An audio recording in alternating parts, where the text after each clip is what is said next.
a quiet village, nestled between towering mountains and lush forests, there lived a humble potter named Aiko. Aiko was known for his exceptional pottery skills, but despite his talent, he was plagued by self-doubt. Every time he shaped a pot, he wondered if it was truly good enough. One day, Aiko decided to visit the wise old Zen master who lived at the top of the mountain. It was said that the master had the answers to all of life's questions. After a long and arduous climb, Aiko reached the master's hut, exhausted but determined.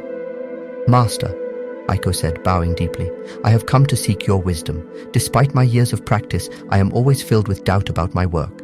How can I overcome this and never doubt my worth again?" The Zen master smiled gently and invited Aiko to sit. He handed Aiko a rough, unshaped lump of clay and said, "Create a pot for me." Aiko, though tired, accepted the clay and began to work. His hands moved skillfully, and soon a beautiful pot began to take shape. However, as he was finishing, he noticed a tiny imperfection and felt the familiar pang of doubt.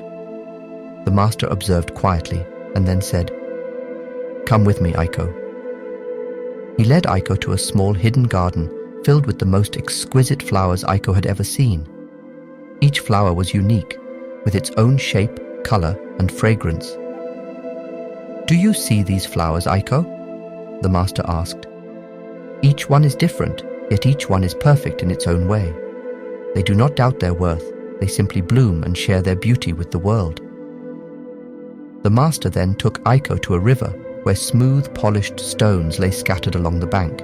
He picked up a stone and said, "This stone, like your pottery, is shaped by the flow of the river over many years. It is unique because of its journey. The river does not question its path, nor does the stone question its form." Aiko listened intently, absorbing the master's words. The master continued, "You, Aiko, are like the flowers and the stones. Your worth is not determined by perfection, but by your uniqueness and the journey you undertake. Your hands shape the clay, but it is your spirit that gives it life. Doubt not your worth, for it is intrinsic and unchanging." As the sun began to set, painting the sky with hues of orange and purple, Aiko felt a deep sense of peace.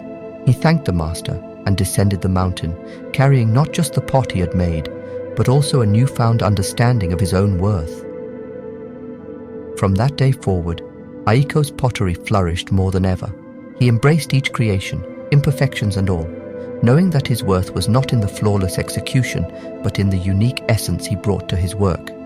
And never again did he doubt his value, for he had learned that true worth comes from within, just like the flowers that bloom without hesitation, and the stones that lie steadfast by the river.